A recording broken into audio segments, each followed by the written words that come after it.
Xbox just had one of their biggest showcases ever and one of the biggest showcases of the entire year across all competition. They showed some incredibly amazing games. They showed what First Party is up to and where they're going. They showed us a roadmap of the future of some of the most anticipated games coming to the Xbox and PC platform. And not only that, with the Xbox games in the works right now, they are about to change the gaming landscape forever.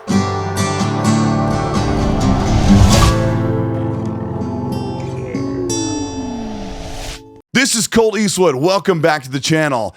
I'm finally back from LA. 5 days of Summer Games Fest, Xbox Games Showcase, talking to leaders and creators and people that are making the games that we're about to talk about, look at, and finally get our hands on. Let me start briefly with Summer Games Fest. This was the first time it was in person and my first time attending the show with Jeff Keighley on stage. We were sitting front and center. If you watch closely, you'll be able to see me and some of my friends that we traveled with to see what is coming for the games on Xbox, PC, and PlayStation. The show landed with quite a thud, and Jeff Keighley put on a great presentation. Surprisingly here, PlayStation had a good representation with Final Fantasy games and finally admitting that they have a release date for Spider-Man 2. But all of this was about to be completely overshadowed with a bombastic, absolutely killer grade A Xbox showcase in the following couple of days. Let's talk about what Xbox showed, how they are changing the game landscape, and what is coming to your Xbox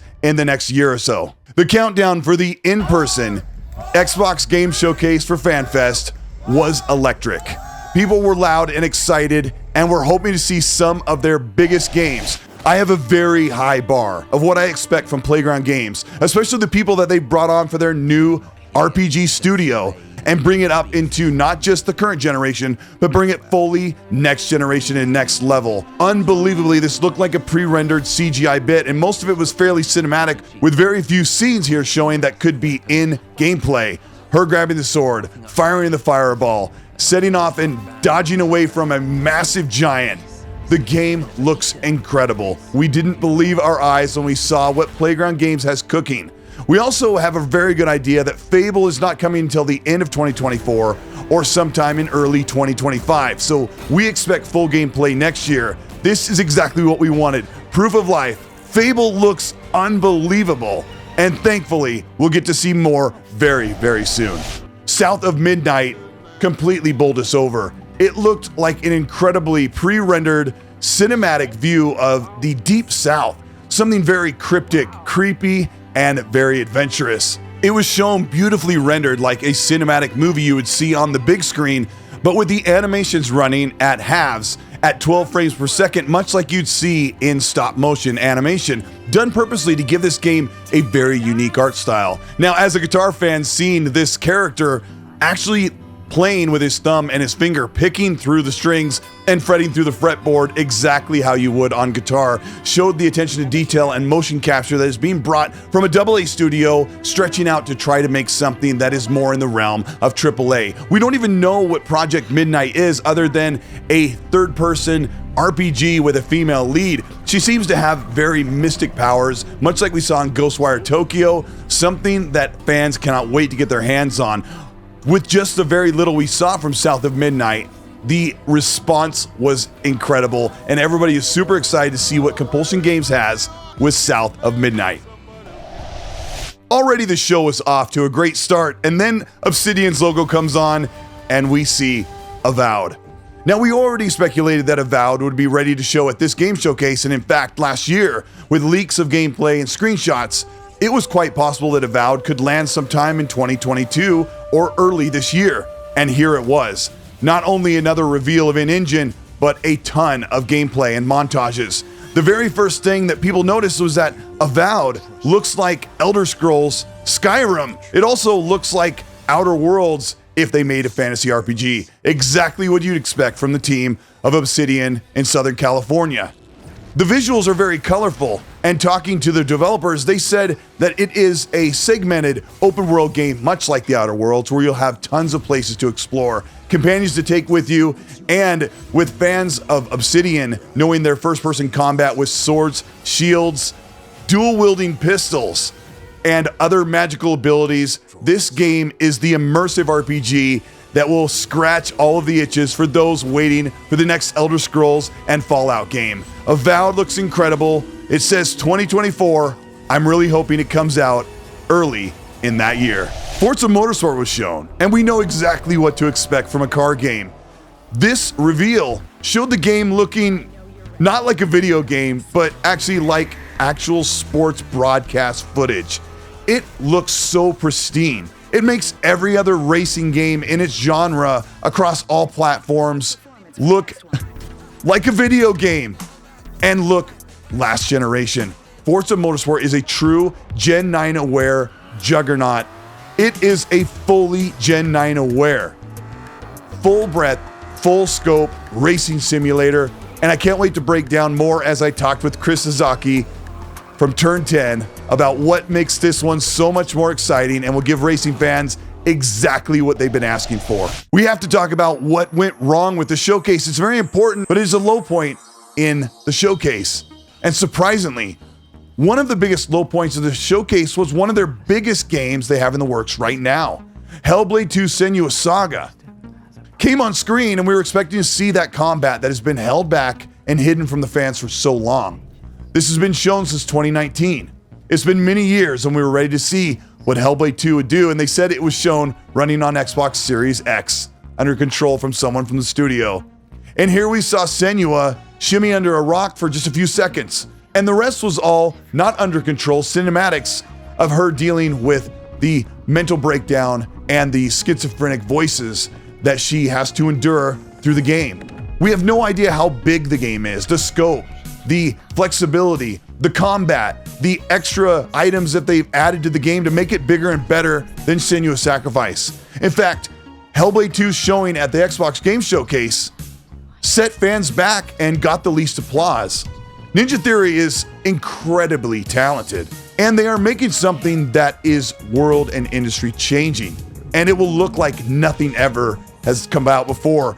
It won't even look like a video game. It'll be like the most immersive experience that we've ever had. But this wasn't the right choice. And looking back, I thought if Hellblade didn't make the show whatsoever, the big narrative would be what's going on with Xbox and why are they making it wrong with Ninja Theory? What is the problem? But those questions are still lingering as we see just very little new detail and new reveals from Hellblade 2 Senua's Saga.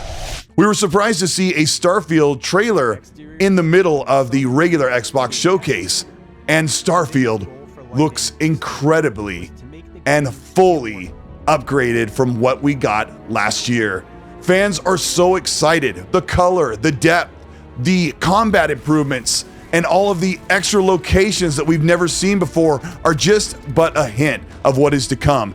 I will be making a full video about what is breaking down and making Starfield so incredibly massive, but I'll say this, Starfield is setting up to be one of the most massive games this year. Amongst giants like Zelda Tears of the Kingdom, Hogwarts Legacy, Diablo 4, Jedi Survivor, Spider-Man 2, there are tons of big games this year. Starfield is so huge. It will be so fully immersive, so game-changing, like nothing we have had since 2015, that it will literally shake the games industry when people get hands-on. I can't wait to break down what Starfield is bringing to the games industry, thanks to Xbox for giving Bethesda an extra 2 years to make it as amazing as it possibly could be. A total shock. I didn't think they were even ready, although I've teased it in the video I made 2 weeks ago. And xCloud showed Clockwork Revolution, the steampunk RPG first-person shooter, and it looks exactly how I expected. In fact, some of the first things that came to mind to everyone was BioShock Infinite. And then you get that classic xCloud charm. Clockwork Revolution says it has a fantastical first-person action RPG with dynamic, time-bending combat, deep interconnected role-playing systems, and the ability to create your own unique character from the ground up. Clockwork Revolution takes place in the vibrant Victorian-era metropolis of Avalon, where steam trains fly overhead, wealthy industrialists replace their limbs with ornate clockwork prosthetics, and mechanical servants fulfill their masters' every whim. But this new Age of Wonder holds a dark secret. Through the use of time travel device, she's changed the key moments in Avalon's history, keeping the working class struggling in the slums and factories while bringing herself immense wealth and power. And that is where we come in. Discovering Ironwood's scheme, you'll use a wondrous device known as the chronometer to travel back in time, choose how to influence the past, and then return to the present to experience the effects of your decisions. Through the unprecedented complex visuals and narrative depth, the choices you make on your trips into the past will change the people, the stories, and the city of Avalon itself in unexpected ways. Clockwork Revolution hails back to one of my favorite games from 15 years ago, Time Shift. And of course, with that BioShock Infinite feel and that classic In Exile Fallout-like experience, I cannot wait to see what's next for Clockwork Revolution. With you all, Ben, how we doing? Ben, sorry, Colteastwood. We got all the Xbox biggest names in the fan community here.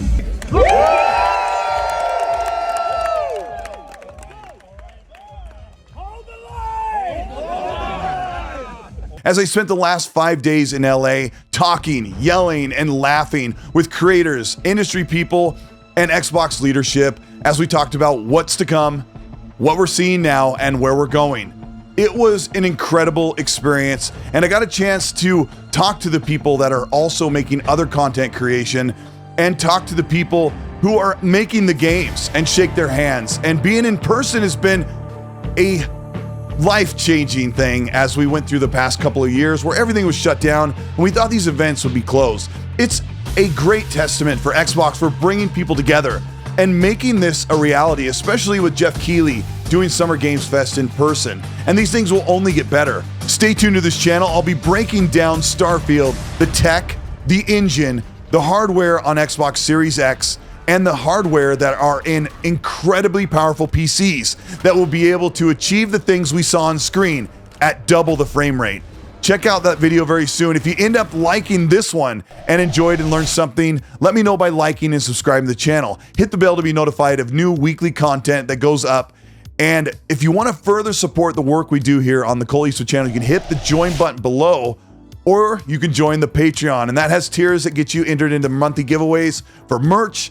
And I have the Xbox Superclass where I can talk to people about how to make thumbnails, how to produce in video, how to set up audio, how to make punchy, engaging content that people like you like to watch, and share that out and also be sponsored on the channel and be mentioned in the podcast at the end of the videos to help grow you and the things you're doing on YouTube, Twitch, Twitter, and everywhere else.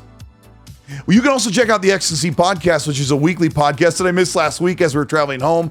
That runs at 5 p.m. on Mondays in Pacific time or 8 p.m. in the East Coast time. And that show is where we just break down all the news. We'll have more time to talk than I can do here in one video. Really appreciate all those who helped us. That's also available on Spotify and Apple and Google Podcasts and on demand everywhere you can think of. But I want to know what you're most excited about. We've got Fable, Hellblade, Clockwork Revolution, Forza, Towerborn, and Starfield. And Avowed. There's so many to name. Let me know in the comment section what you're most excited about, what impressed you the most. And while you're there, please remember, as always, be nice.